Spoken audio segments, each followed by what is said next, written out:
Hi guys, welcome to the web sources. So guys, आज इस video में हम देखेंगे Next.js का डायरेक्टरी स्ट्रक्चर कि जब हम Next.js को इंस्टॉल करते हैं तो उसमें बहुत सारी फाइल्स एंड फोल्डर्स आ जाते हैं, राइट। तो उन फोल्डर्स एंड फाइल्स का क्या मतलब है, उनको क्यों यूज़ किया जाता है, राइट। तो वो सारी चीज़ें इस वीडियो में हम समझेंगे। सो गाइस, सबसे पहले क्या कर लेते हैं, हम इंस्टॉल कर लेते हैं अपने प्रोजेक्ट को, ठीक है। तो यहाँ पे एक हम प्रोजेक्ट बनाते हैं, ट्यूटोरियल 1, ट्यूटोरियल 2, राइट।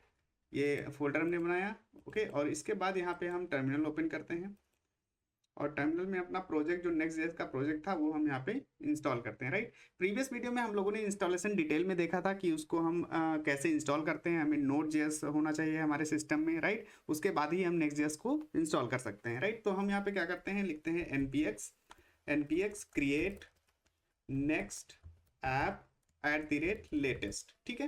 तो ये कमांड लिखेंगे, इससे क्या होगा, हमारा Next.js का प्रोजेक्ट जो है इंस्टॉल होना स्टार्ट हो जाएगा, राइट।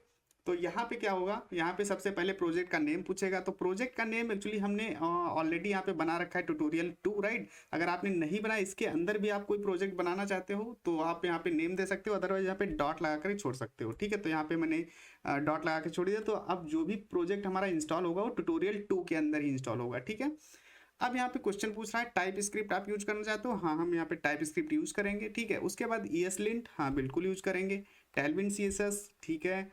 SRC डायरेक्टरी, हाँ डायरेक्टरी भी यूज करेंगे। इसके बाद ऐप राउटर तो यूज करना ही है। इसके बाद टर्बो पैक, नो। एंड यहाँ पे इम्पोर्ट एलियाज नहीं, मुझे डिफॉल्ट चाहिए, ओके। तो ये हमारा प्रोजेक्ट है जो ये इंस्टॉल हो जाएगा, राइट। तो इसके बाद जो भी डायरेक्टरी स्ट्रक्चर होगा, जो भी फाइल्स होंगी, राइट, उनको हम समझते हैं, उनका डिटेल में समझते हैं कि उनको हम क्यों यूज़ करते हैं, राइट, और कैसे यूज़ किया जाता है, राइट, ओके।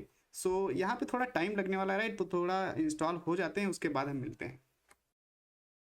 ओके गाइस, सो हमारा यहाँ पे प्रोजेक्ट इंस्टॉल हो गया है। तो अभी इसको क्या कर लेते हैं, हम यहाँ पे कोड में ओपन कर लेते हैं, VS कोड में। ओके गाइस, सो हमारा यहाँ पे प्रोजेक्ट जो है VS कोड में ओपन हो गया है। अब इसको रन कर लेते हैं। तो सबसे पहले यहाँ पे टर्मिनल ओपन करेंगे जो VS कोड का है, ठीक है। और इसमें प्रोजेक्ट को रन करेंगे। अब गाइस, यहाँ पे रन करने से पहले आपको एक बात बताते हैं। यहाँ पे देखो 3 फोल्डर्स आपको दिख रहे हैं, नोड मॉड्यूल्स, ठीक है, पब्लिक एंड SRC, ठीक है। अब इसके बाद यहाँ पे कोई चौथा फोल्डर अभी नहीं दिख रहा है, ठीक है। जैसे हम सर्वर को रन करेंगे, ठीक है, वैसे यहाँ पे एक फोल्डर और क्रिएट हो जाएगा, .next फोल्डर, ठीक है। तो उसको देखते हैं, उसको हम समझेंगे वो क्यों क्रिएट हुआ, ठीक है। तो यहाँ पे लिखते हैं सबसे पहले npm run dev, ठीक है। जैसे ही डेवलपमेंट सर्वर अपना स्टार्ट करेंगे, सो यहाँ पे अभी देखना, जैसे ही हमारा सर्वर स्टार्ट होगा वो एक .next फोल्डर यहाँ पे क्रिएट हो जाएगा, ठीक है। तो हमारा यहाँ पे स्टार्ट हुआ 3000 पे, और ये देखो .next फोल्डर यहाँ पे क्रिएट हो गया। अब यहाँ पे सारे स्टैटिक सर्वर और कैशेस की फाइल्स यहाँ पे हैं, ठीक है। तो इसको समझते हैं अभी, ठीक है। तो सर्वर को यहाँ पे रन करते हैं। सो ये हमारा ब्राउजर में रन कर जाएगा, ठीक है, ओके। अब देखिए यहाँ पे जो ब्राउजर में रन कर रहा है ना, ये हमारा ये कोड रन नहीं कर रहा है। जैसे हमने यहाँ पे SRC में जो भी कोड लिखेंगे, ठीक है, ये कोड रन नहीं कर रहा है। जब हमने यहाँ पे रन किया तो हमारे पास .next, इसे कहते हैं बिल्ड, ठीक है। ये डेवलपमेंट बिल्ड है। तो ये डेवलपमेंट बिल्ड ही हमारी यहाँ पे ब्राउजर में रन कर रही है, ठीक है। इसमें बेसिकली होता क्या है, इसमें जितना भी हम कोड लिखते हैं, ठीक है, और चाहे वो कोड जावास्क्रिप्ट का कोड हो, चाहे CSS का कोड हो, HTML हो, या हमारे इमेजेस हो, फॉन्ट्स हो, राइट, जितनी भी चीज़ें होती हैं ना, वो सबको कंपाइल करके एक फोल्डर में रख देता है, ठीक है। कंपाइल्ड कोड यहाँ पे होता है, ठीक है। और यही कंपाइल्ड कोड हमारे ब्राउजर में रन कर रहा होता है, ठीक है। तो इसे कहते हैं डेवलपमेंट बिल्ड, ठीक है। जब हम सर्वर पे रन करते हैं npm run build, तो वहाँ पे सर्वर की बिल्ड क्रिएट होती है, ठीक है। और यहाँ पे हमारी डेवलपमेंट की बिल्ड क्रिएट हुई, तो इसे हम बिल्ड कहेंगे, ओके। अब इसके बाद जो नेक्स्ट फोल्डर है हमारा नोड मॉड्यूल्स, यहाँ पे सारे पैकेजेस रहते हैं, ठीक है। जो भी पैकेजेस आप एक्सटर्नल पैकेजेस इंस्टॉल करोगे, चाहे एक्सप्रेस हो, मंगो हो, राइट, जो भी पैकेजेस आप इंस्टॉल करोगे वो सारी चीज़ें यहाँ पे तुमको मिल जाएंगी, ठीक है। उसके बाद यहाँ पे आपको मिलता है पब्लिक फोल्डर, ठीक है। अब पब्लिक फोल्डर में क्या, यहाँ पे कुछ इमेजेस हैं, ठीक है। और इस पब्लिक फोल्डर में हम सारे स्टैटिक एसेट्स रखते हैं, जैसे कि इमेजेस हो गया, फॉन्ट्स हो गया, राइट। तो ये सारी चीज़ें हम पब्लिक फोल्डर में यहाँ पे रख सकते हैं, ठीक है, ओके। अब यहाँ पे देखते हैं SRC। अब देखिए SRC जब हम प्रोजेक्ट को इंस्टॉल कर रहे थे तो वहाँ पे हमसे पूछता था कि आप SRC को रखना चाहते हो या नहीं रखना चाहते हो, ठीक है। तो ये ऑप्शनल होता है। अगर आप इसको नहीं रखना चाहते हो तो आप डायरेक्टली ऐप यहाँ पे आपको दिख जाएगा, ठीक है। तो हमने यहाँ पे उसको अलाउ किया था, तो इसलिए यहाँ पे SRC आ गया, ठीक है।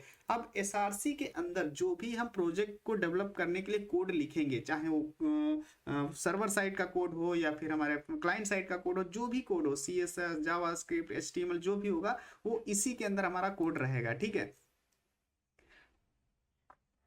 अब यहाँ पे हमारे पास SRC के अंदर एक फोल्डर और है ऐप करके, ठीक है। अब ऐप जो है ना, ऐप बहुत इंपॉर्टेंट फोल्डर है, ठीक। इसके अंदर सारे राउट्स लिखते हैं, ठीक है। जो भी हम राउट्स बनाएंगे, चाहे अबाउट अस का हो, कॉन्टेक्ट अस का हो, या फिर कोई डैशबोर्ड के हो, log in, log out, sign up, right. जो भी हम राउट्स यहाँ पे बनाएंगे वो साइन अप के सॉरी यहाँ ऐप के अंदर ही बनाएंगे, ठीक है। तो ये हमारा ऐप हो गया। इसी के अंदर कंपोनेंट्स बनेंगे, इसी के अंदर CSS के फाइल्स बनेंगी, राइट। जितनी भी फाइल्स, फोल्डर्स, स्ट्रक्चर्स होंगे वो सारे फोल्डर्स हम ऐप के अंदर बनाएंगे, ठीक है। और API हो, वो सारी चीजें हम इसी में बनाएंगे, ठीक है। इसके बाद यहाँ पे फेव आइकन हो गया। फेव आइकन हमारा क्या हो गया कि ये जो हमारा टाइटल में यहाँ पे दिख रहा है आपको फेव आइकन, ठीक है। तो ये हमारा फेव आइकन हो गया। इसके बाद global.css, global.css की मतलब ये, जैसे हमारा यहाँ पे लेआउट, अब देखोगे ये लेआउट है, ठीक है। ये इसको हम समझेंगे कि लेआउट्स क्या होते हैं, पेजेस क्या होते हैं, राइट। इनको हम नेक्स्ट वीडियोस में समझेंगे। तो यहाँ पे ग्लोबल CSS है, इसमें जो भी हम कोड लिखें, जो भी हम CSS लिखेंगे वो पूरे अक्रॉस द एप्लीकेशन पे अप्लाई होगा, ठीक है। तो ये हमारी ग्लोबल CSS है। उसके बाद यहाँ पे लेआउट्स हो गया, ठीक है। जो भी हम लेआउट्स यहाँ पे रन कर रहा है तो वो एक जो मेन लेआउट है हमारा, वो लेआउट होगा। इसमें कोड्स क्या हैं, सारी चीज़ें हम समझेंगे, ठीक है। उसके बाद यहाँ पे पेज.csx, पेज.tsx जो होती है ना, ये हमारे होम पेज है, ठीक है। जैसे जो होम पेज ये रन कर रहा है वही हमारा होम पेज है, पेज.tsx। इसको अगर मैं यहाँ से Ctrl+A करके हटा देता हूँ, ठीक है, और यहाँ पे हम रन करता हूँ, ओके, तो ये हमारा हो गया एक पेज.tsx, ठीक है। और यहाँ पे लिख देता हूँ होम पेज, ठीक है। ये हमने कर दिया। अब यहाँ पे चलते हैं और इसको हम क्या करते हैं, रन करते हैं, ठीक है। रिफ्रेश करेंगे तो ये हमारा क्या हो जाएगा, ये देखो यहाँ पे होम पेज हो गया, ठीक है। सो ये जो बाय डिफॉल्ट पेज होता है लेआउट के बाद पेज.tsx, ये हमारा होम पेज होता है, ओके। अब इसके बाद यहाँ पे एक फाइल है .gitignore। यहाँ पे हम अपने जो भी फाइल्स हम गिट पे नहीं पुश करना चाहते हैं, gitignore फाइल, ठीक है, वो सारी चीज़ें यहाँ पे हम मेंशन कर सकते हैं। जैसे कि यहाँ पे देखो नोड मॉड्यूल्स हम पुश नहीं करना चाहते गिट पे, ठीक है। और बहुत सारी फाइल्स हैं, जैसे कि हम .next हम जो हम बिल्ड क्रिएट कर रहे हैं, ठीक है, वो हम नहीं पुश करना चाहते हैं, राइट। ऐसी बहुत सारी चीज़ें हैं जो हम गिट पे नहीं पुश करना चाहते, गिटहब पे नहीं पुश करना चाहते, ठीक है। .env हो गया, राइट। ये सारी चीज़ें तो हम यहाँ पे मेंशन करते हैं .gitignore में, ओके। अब इसके बाद यहाँ पे आता है eslint.config, ठीक है। eslint.config ना, ये एक टूल है, ओपन सोर्स टूल है eslint, ठीक है। जो क्या करता है ना, वो एक रूल्स क्रिएट करते हैं। यहाँ पे हम रूल्स डिफाइन करते हैं कि हम जावास्क्रिप्ट कोड को किस तरीके से ऑप्टिमाइज कर सकते हैं। ऑप्टिमाइज मीन्स कि वो हम चेक करेगा कि आप जब जो कोड लिख रहे हो उसमें अनयूज्ड वेरिएबल्स तो नहीं है, कोई आपने फंक्शन कॉल जो किया है वो गलत तरीके से तो नहीं किया है, आपने सेमी कॉलन मिस किया है या नहीं किया है, तो राइट। वो सारी चीज़ें वार्निंग की तरह आपको हाईलाइट करता रहता है, ठीक है। तो ये बहुत अच्छी चीज़ है, आपकी कोड जो है आपका रीडेबिलिटी अच्छी रहती है, राइट, और क्लैरिटी कोड में रहती है, ठीक है। तो ये सारी चीज़ें हम यहाँ पे डिफाइन करते हैं eslint.config.js में, ठीक है, ओके। अब इसके बाद यहाँ पे आता है नेक्स्ट env.d.ts, ठीक है। ये एक फाइल है, ठीक है, जो कि नेक्स्ट जैसे से कॉन्फ़िगरेशन की फाइल है। यहाँ पे next.config.ts फाइल है, ठीक है। इसमें हम नेक्स्ट जेस की जो भी कॉन्फ़िगरेशंस होती हैं, राइट, वो सारी चीज़ें यहाँ पे हम करते हैं नेक्स्ट config.ts में। उसके बाद यहाँ पे पैकेज log.json फाइल है, ठीक है। इसमें पैकेजेस की इन्फॉर्मेशन रहती है, जो भी हम इंस्टॉल करेंगे, ठीक है, डिटेल में यहाँ पे रहती है। और शॉर्ट में यहाँ पे रहती है डिपेंडेंसीज, स्क्रिप्ट, राइट, जो भी हम यहाँ पे लिखेंगे पैकेज.json फाइल में, ठीक है, ओके। यहाँ पे एक फाइल है post.css.config.mjs, ठीक है। ये क्या करती है ना, ये CSS का एक प्रोसेसर है जो कि CSS को प्रोसेस करती है, ठीक है। जो भी हम CSS लिखेंगे, ठीक है, एक्सटर्नल से जैसे प्लगइन्स हम यहाँ पे Tailwind CSS यूज करते हैं, राइट, तो उसकी CSS को प्रोसेस करना हुआ, राइट, ट्रांसफॉर्म करना हुआ, राइट, तो वो सारी चीज़ें हम यहाँ पे post.css.config में हम करते हैं, ठीक है। इसके बाद यहाँ पे रीडमी फाइल हो गई, और यहाँ पे tsconfig.json फाइल।